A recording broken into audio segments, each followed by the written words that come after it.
Hey everyone, I'm 21 male and I'm a single child. Growing up, it was quite lonely to be a single child. I suppose that is what led me to being my mama's boy. My mom, 45, was very attached to me. I realized that growing up, it was because of how unavailable my dad, 46, was. He always prioritized his work over spending time with my mom, which left her wanting attention and company from me. I did not mind it, and my relationship with my mom was quite close in comparison to other kids of my age. It was a little strange for others, but I did not care much. I was happy having my mom be my best friend, but everything changed when I was about 13. Right before my 14th birthday, my parents' close friend, Cynthia, 44, showed up. I had known Cynthia as a fun aunt that I saw every year for Thanksgiving. She was my mom's school friend, and she knew my dad at university, but surprisingly, she was not the one who brought them together. However, she openly mentioned often how much she wished it was her dating my dad and not my mom, as my mom was a community college graduate while Cynthia had a proper degree from a popular college.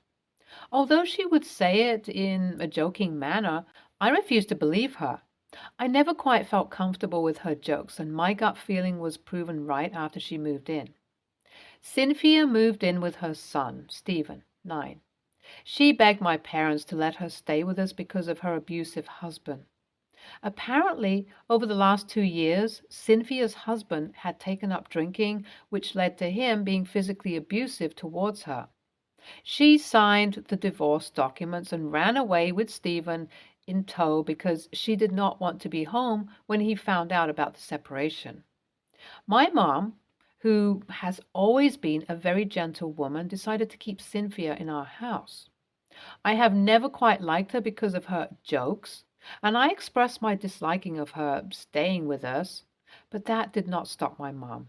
My parents started treating Cynthia as part of our family, and while I did not like that much, I was glad to have Stephen. During this time, I was unaware of how close Cynthia was getting to my dad. The severity of the situation came to light after my 16th birthday when my parents sat me down and informed me that they were separating. My dad no longer loved my mother and wanted to be with Cynthia. He wanted an amicable settlement, and my mom agreed to everything. Hearing that surprised me because I really had not expected my parents to separate this way, but I also knew it was their decision, so I should respect that. Dad said that mom was going to shift to his second house because my mom no longer wanted to stay here, and I was free to choose who I wanted to stay with as I was 16 and would soon be going off to college, etc. When I urged my mom to let me come with her, she refused. She told me that I should finish high school first, and after that, I can move in with her. It broke my heart to see her go, but I wanted to respect everyone's decision. 3 months after she moved away from the house, my mom took her own life. In her letter, she said she did not blame anyone and felt like there was nothing left for her to live for, which understandably affected me quite badly. She was barely 45 when she passed away, and I knew my mom killed herself because of the betrayal she faced at the hands of Cynthia, who she adored a lot, and obviously my dad. I will not lie, somewhere I really struggled to forgive my dad and stepmom for doing this to my mom. While my dad got me into therapy to cope with my mom's loss, he also went ahead and married Cynthia, even though I did not like it. I cannot say that I was very good at coping with my loss. I hated them, and I pulled away from my dad. Cynthia dropped every pretense she had of liking me and decided to make my life hell when I informed her how I felt about her role in my mom's death. She started depriving me of anything and everything she could. She made up an excuse and got me to move up into the attic and gave my room to Stephen. She went ahead and sold every remnant of my mom or threw it out. It broke my heart, but I tried to keep it cool. I knew my mom wanted me to finish high school here, and I wanted to see it through. Once high school was done, I went to a university 4 states away and went no contact with my dad and stepmom.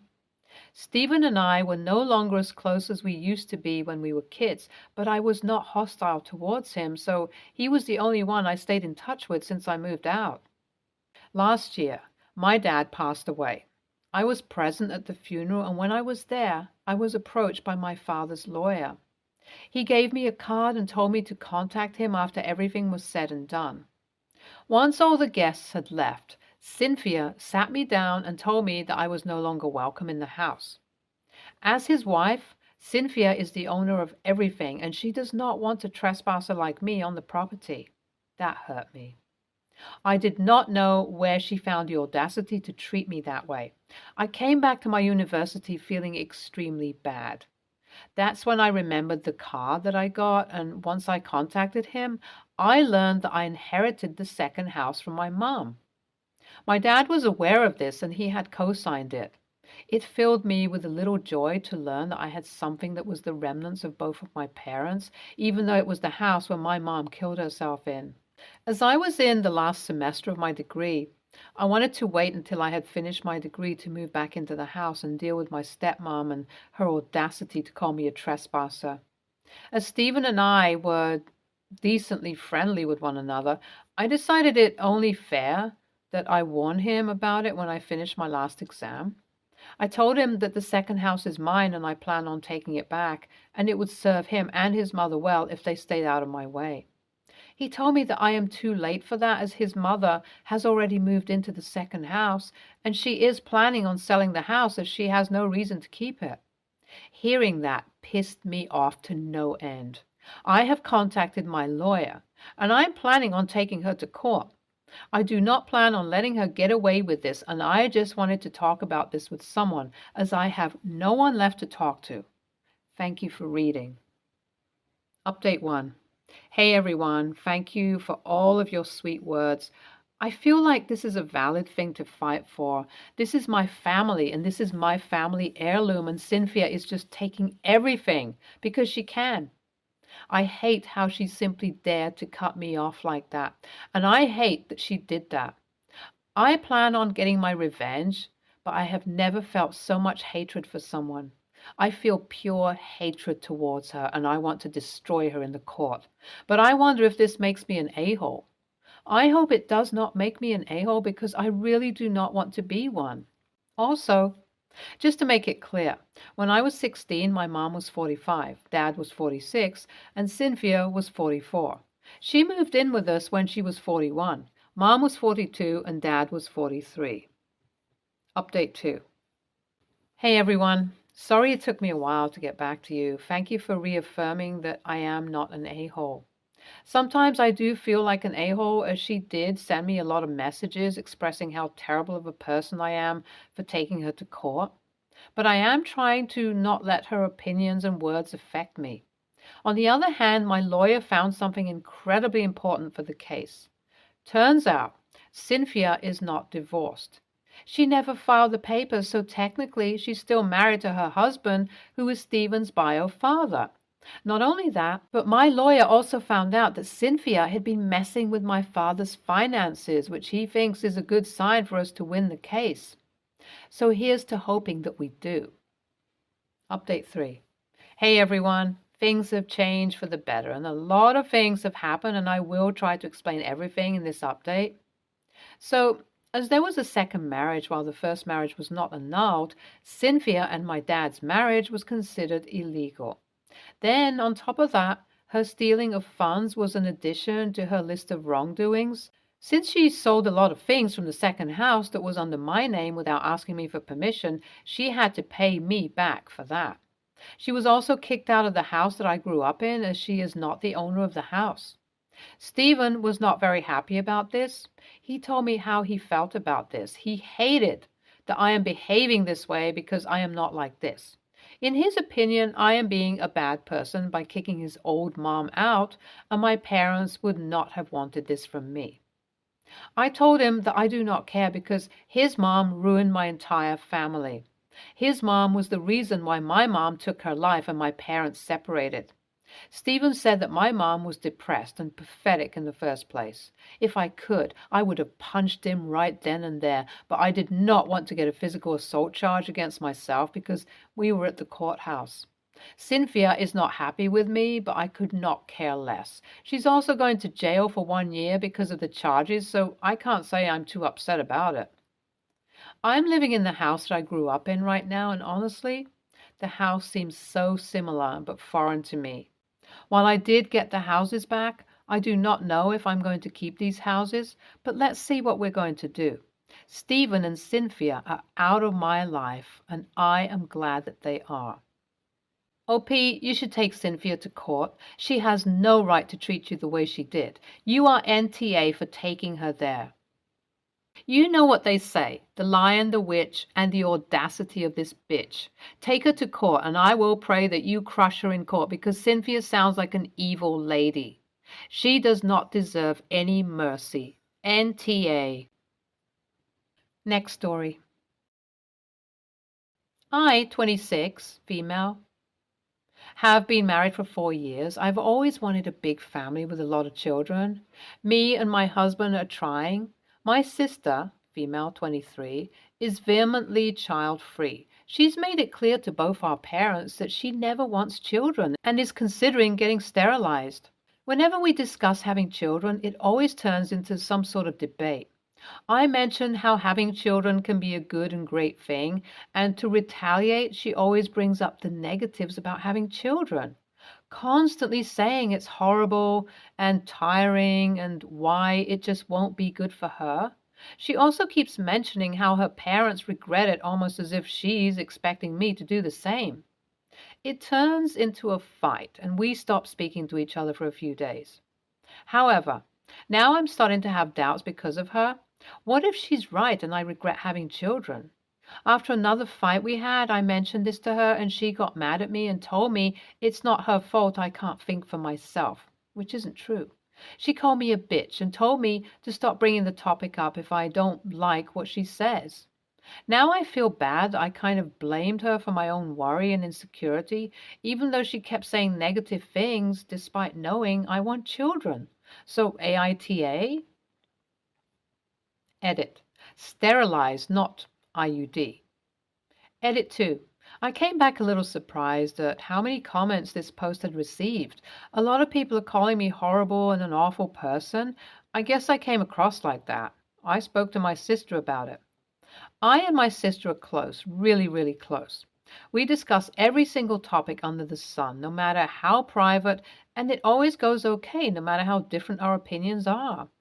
We're there for each other, no matter what. This is the first thing we've ever really bashed heads about. The comments made me realize I was projecting my insecurities about parenthood on my little sister. I'm jealous about how sure she is about her decisions and choice in her child-free lifestyle. Without realizing it, I kept bringing it up, hoping she would feel the same about being unsure about her big decision. I was also embarrassed for being less enthusiastic about how passionate I was about having a big family after hearing her views.